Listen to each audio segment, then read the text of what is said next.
Hello friends, welcome to lucky Reddy stories. Please story విన్న తర్వాత like, comment, share and subscribe చేసుకోవటం మాత్రం మర్చిపోవద్దు.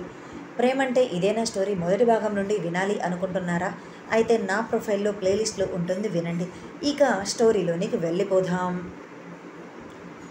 ఈ రౌడీలలోనే ఎవరిదో అయ్యి ఉంటుంది డాడీ ఈ ఫోన్. ఎందుకైనా మనకి ఉపయోగపడుతుందేమో, తీసుకొని రండి, ఎందుకు వదిలేయటం అని భార్గవ్ శ్రీధర్తో చెప్పటంతో శ్రీధర్ కూడా కాదు అనకుండా ఆ ఫోన్ని జేబులో పెట్టుకుంటాడు. అలా అందరూ కూడా ఆ ఇంటి నుంచి బయటకు వచ్చేస్తారు. అప్పటికే మధ్యాహ్నం 11 గంటలు దాటి ఉంటుంది. వాళ్ళందరూ ఇంటికి చేరుకునేసరికి 12 గంటలు దాటుతుంది. కానీ ఇంట్లో ఉన్న అందరి పరిస్థితి చూసి వాళ్లకు భయం వేస్తుంది. భార్గవ్ పరిగెత్తుకుంటూ తన తండ్రి దగ్గరకు వచ్చి, ఏమైంది నాన్న, ఏంటి ఈ దెబ్బలు, అసలు ఏం జరిగింది అని గౌతమ్ని, ఆకాష్ అందరినీ కూడా అడుగుతాడు. ఏమీ లేదురా, చిన్న దెబ్బలు అంటూ పక్కనే ఉన్న భాషిత, పవన్ ఇద్దరినీ చూసి, వచ్చేసారా, మీకేమీ కాలేదు కదా అంటూ అందరూ ఒక్కసారిగా వాళ్ళిద్దరి చుట్టూ చేరిపోతారు. అంతకుముందు వాళ్ళ మీద జరిగిన అటాక్ గురించి భార్గవ్కి చెప్పకుండా. భార్గవ్కి మాత్రం అనుమానం ఎక్కువ అవుతూ ఉంటుంది. ఇల్లంతా కూడా పగిలిన వస్తువులతో ఎలా పడితే అలా ఉంటుంది. తను ఇంటి నుంచి బయటకు వెళ్ళినప్పుడు ఇల్లు ఎంతో నీట్గా ఉంది. ఇప్పుడు అలా దానికి రివర్స్లో ఇల్లంతా డస్ట్తో నిండిపోయి, గాజు పెంకులు, అన్నీ ఫ్లవర్ వాజులు అన్నీ పగిలిపోయి ఇల్లంతా కనిపిస్తుంది. వాళ్ళిద్దరూ భయంగా వాళ్ళందరినీ హత్తుకొని, ఏమీ కాలేదు, కరెక్ట్ టైంకి అన్నయ్య వచ్చాడు, అందుకే మాకేమీ కాలేదు, మమ్మల్ని ఇక్కడికి తీసుకొని వచ్చాడు అని వాళ్ళతో చెప్తుంటారు. సాత్విక్, ఏమైంది నాన్న అంటూ స్వరాజ్ దగ్గరకు వచ్చి అడుగుతాడు. అతనికి కూడా చిన్న చిన్న దెబ్బలు తగిలి ఉండటంతో ఇక్కడ ఏదో జరిగింది, కానీ వాళ్ళు చెప్పటానికి సంకోచిస్తున్నారు అని అర్థమై అందరూ కూడా ఏమీ సమాధానం చెప్పకుండా సైలెంట్గా తలలు దించుకున్నారు. జరిగింది చెప్పి వాళ్ళని ఇబ్బంది పెట్టాలి అనుకోక. భార్గవ్ కోపంగా అడుగుతుంటే, సమాధానం చెప్పరేంటి, అసలు ఏం జరిగింది, మీ అందరికీ ఈ దెబ్బలు ఏంటి, అసలు ఏమయ్యింది మేము లేనప్పుడు అని సీరియస్ అయిపోతాడు. ఆకాష్, రేయ్, ఏమీ లేదులేరా, పెద్దగా ఏమీ జరగలేదు, ఏదో చిన్న చిన్న దెబ్బలు, అవన్నీ వదిలేయండి, మీకు ముహూర్తానికి టైం అవుతుంది, నైట్ కదా మీ పెళ్ళి, త్వరగా పెళ్ళికి రెడీ అవ్వండి అని మేఘనా, వర్ష ఇద్దరు భార్గవ్ చేతిని పట్టుకొని లోపలికి తీసుకొని వెళుతూ ఉండటంతో వాళ్ళిద్దరి చేతులని కోపంగా, అంతకుమించి అసహనంగా విసిరికొట్టి, అసలు ఏం జరిగిందో చెప్తారా లేదా అమ్మా అంటూ సీరియస్ అవుతాడు భార్గవ్. ఎవరూ చెప్పకపోవటంతో భార్గవ్ కోపంగా భార్గవి దగ్గరకు వస్తే ఆమె కూడా ఏమీ సమాధానం చెప్పలేక మౌనంగా ఉంటుంది. ఆమెకు కూడా చిన్న చిన్న దెబ్బలు తగిలే ఉంటాయి. ఎవ్వరూ ఏమీ మాట్లాడరు. కానీ వైష్ణవి మాత్రం ఒక అడుగు ముందుకు వేసి, ఏం జరిగిందో నేను చెబుతానన్నయ్య అని అంటుంది. ఆకాష్, గౌతమ్ ఇద్దరూ కూడా, వైష్ణవి చెప్పొద్దు, ఇప్పుడు అవసరం లేదు, అన్నయ్యకి చెప్పటం అని సైగ చేస్తున్న వాళ్ళ వైపు కోపంగా చూసి, మీరు చెప్పరు, చెప్పే వాళ్ళని చెప్పనివ్వరా అని వాళ్ళ వైపు సీరియస్గా ఉరిమి చూసి, నువ్వు చెప్పు నాన్న అంటూ శ్రీధర్ని పక్కనే ఉన్న వైష్ణవిని దగ్గరకు తీసుకుంటాడు భార్గవ్.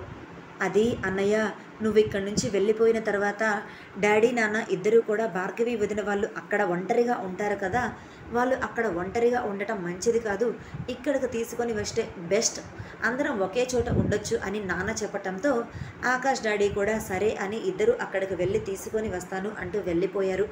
అలా డాడీ వెళ్ళిపోయిన తర్వాత కొంతమంది రౌడీలు ఇంటిలోనికి వచ్చారు. ఇంట్లో ఉన్న సామానంతా పగలగొడుతూ అందరినీ కొట్టడానికి వస్తే తాతయ్యలు వాళ్లకు ఎదురు వెళ్ళి వాళ్ళని కొట్టారు. అలా కొంతసేపు ఫైట్ జరిగిన తర్వాత అప్పుడే ఆకాష్ డాడీ వాళ్ళు, నాన్న, తాతయ్యలు అందరూ కలిసి వాళ్ళని కొట్టి పోలీసులకి అప్పచెప్పారు అని తనకు తెలిసినంత వరకు చెప్తుంది. భార్గవ్ అందరి వైపు చూస్తే, ఇప్పుడు అవన్నీ ఎందుకురా, మీకు పెళ్లి ముహూర్తానికి టైం అవుతుంది కదా, ఆ పని చూద్దాం అనటంతో అక్కడ ఉన్న పని వాళ్ళని పిలిపించి అదంతా కూడా క్లీన్ చేయిస్తారు.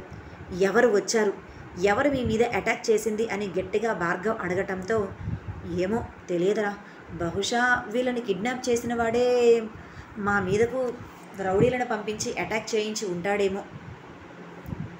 శ్రీధర్, వాడిని మేము చంపేశాము, ఎటువంటి ప్రాబ్లం లేదు అంటాడు. కానీ భార్గవ్కి మాత్రం అనుమానంగానే ఉంటుంది. నిజంగానే వాడు అంత సింపుల్గా సైనైడ్ మింగి చచ్చిపోతాడా? నా మీద ఎంతో పగ ఉన్నట్లుగా అనిపిస్తుంది. వాడు ఎప్పటి నుంచో నన్ను టార్గెట్ చేశాడు, అటువంటిది అంత సింపుల్గా సైనైడ్ తిని చనిపోయాడు అంటే ఆశ్చర్యంగా ఉందే. ఏదో ఎక్కడో పొరపాటు జరుగుతుంది అని ఆలోచిస్తూ ఉన్న సమయంలోనే మేఘన వర్ష ఇద్దరూ కూడా రారా భార్గవ్, భార్గవి నీకోసమే ఎదురు చూస్తూ ఉంది. ఇప్పటికే 6 నెలలు లేట్ చేశాం. అప్పుడే పెళ్ళికి ఒప్పుకోనుంటే ఈ పాటికి మీ ఇద్దరికి పెళ్ళి జరిగిపోయి ఉండేది. కానీ నువ్వు చేసిన లేట్ చూడు ఎంత ఘోరం జరిగేటట్లు అయ్యిందో అని చిరుకోపమ్మ భార్గవిని తిడుతూ లోపలికి తీసుకొని వెళ్తాడు. దుర్గా స్వరూప ఇద్దరు కూడా భార్గవిని తీసుకొని లోపలికి వెళ్తారు. ఇక్కడ పవన్ భాషిత ఇద్దరిని కిడ్నాప్ చేసిన రాబర్ట్ కొడుకు తను వచ్చేసరికి తన ప్లేస్ అంతా కూడా చిన్న భిన్నం అయిపోయి తన మనుషులు అంతా కూడా నేల మీద పడిపోయి తన డ్రెస్ వేసుకొని ఉన్న వ్యక్తి చనిపోయి ఉండటం గమనించి ఏం జరిగింది అంటూ అక్కడ ఉన్న ఒక వ్యక్తిని అడుగుతాడు. బాస్, మీరు మీ డ్రెస్ అతనికి ఇవ్వటం వల్లే మీరు వాళ్ళని కిడ్నాప్ చేసింది అని ఆ వచ్చిన వ్యక్తికి వాళ్ళిద్దరూ చెప్పారు. వాళ్ళు మన వాడిని ఎక్కడ చంపేస్తాడు అనే భయంతో అతను సైనైడ్ తిని చనిపోయాడు అంటూ జరిగింది మొత్తం కూడా చెప్తాడు రాబర్ట్ కొడుకు.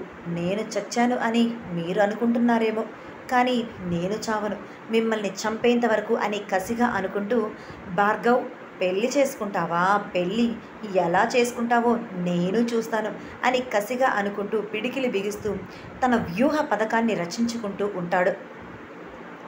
2 గంటల్లోనే ఆ ఇల్లు పెళ్లి కలతో కలకలలాడిపోతూ ఉంటుంది. అప్పటి వరకు ఎంతో బాధగా ఉన్న ఆ మనుషులందరిలో కూడా ఒక్కసారిగా భార్గవి పెళ్ళి కారణంగా సంతోషం అలుముకుంటుంది. పెళ్లి ముహూర్తం కరెక్ట్గా నైట్ 8 గంటలకు అవటంతో అందరూ కూడా ఆ పెళ్లికి సిద్ధమవుతూ ఉంటారు. భార్గవి ఇద్దరూ వేరే చోట ఎక్కడో కాకుండా వాళ్ళ ఇంటిలోనే సింపుల్గా పెళ్లి చేసుకోవాలి అని నిర్ణయించుకుంటారు. ఇన్ని గొడవలు జరిగిన తర్వాత వాళ్ళు ముందు అనుకున్న ప్లాన్స్ అన్నీ కూడా ఫ్లాప్ అవ్వటంతో అలా గ్రాండ్గా చేసుకొని ఇబ్బంది పడటం కంటే సింపుల్గా చేసుకొని సంతోషంగా ఉండటం బెస్ట్ అనుకున్నారు. భార్గవి కూడా ఏమాత్రం బాధపడకుండా ఓకే అంటుంది భార్గవ్ చెప్పిన దానికి. అలానే సింపుల్గా ఇంటి ముందు ఒక చిన్న పెళ్లి మండపం కట్టి అప్పటికే వచ్చిన బంధువులు అందరికీ కూడా అరేంజ్మెంట్స్ ఎటువంటి లోటు లేకుండా జరుగుతూ ఉంటాయి. పంతులు గారు స్టేజ్ మీదకి ఎక్కి చేయవలసిన పూజలు మంత్రాలు చదువుతూ ఉంటారు. ఇక్కడ భార్గవి ఇద్దరూ కూడా పెళ్లి కొడుకు పెళ్లి కూతురుగా అందంగా ముస్తాబయ్యి ఉంటారు. భార్గవి తనని తాను పెళ్లి కూతురుగా అద్దంలో తనని తాను ఒకసారి చూసుకొని ఇప్పుడు నన్ను భార్గవ్ చూడాలి, ఫస్ట్ భార్గవే నన్ను పెళ్లి కూతురు గెటప్లో చూడాలి అని ఎంతో ఆశపడి తన రూమ్లో ఉన్న అందరినీ కూడా బయటకు పంపించేస్తుంది. తను అనుకున్నదే ఆలస్యం. భార్గవ్కి ఫోన్ చేసి తన రూమ్లోనికి రమ్మని పిలుస్తుంది. భార్గవ్ కూడా భార్గవికి ఏమైనా అయ్యింది ఏమో అని కంగారుగా ఉన్నవాడు ఇప్పుడు అను ఫోన్ చేయటంతో ఇంకాస్త టెన్షన్ పెరిగిపోవటంతో భయంగా స్పీడ్గా భార్గవి రూమ్లోనికి వెళతాడు. అక్కడ ఆమె నవ్వుతూ కనిపిస్తూ ఉండటంతో అప్పటి వరకు పడిన టెన్షన్ అంతా కూడా ఎగిరిపోయి కన్నార్పకుండా పెళ్లి కూతురు గెటప్లో కనిపిస్తూ ఉన్న ఆమె వైపే చూస్తూ ఉన్నాడు. Pink colour sari, gold colour బోర్డర్తో ఆమె ఫేస్ కూడా పింకిష్గా అయిపోయి అతని వైపు సూటిగా చూడలేక ఆమె కళ్ళల్లో కనిపిస్తున్న సిగ్గు ఆమెకు మరింత అందాన్ని చేకూరిస్తూ అతను ఆమె వైపు కన్నార్పకుండా చూసే విధంగా చేస్తుంది.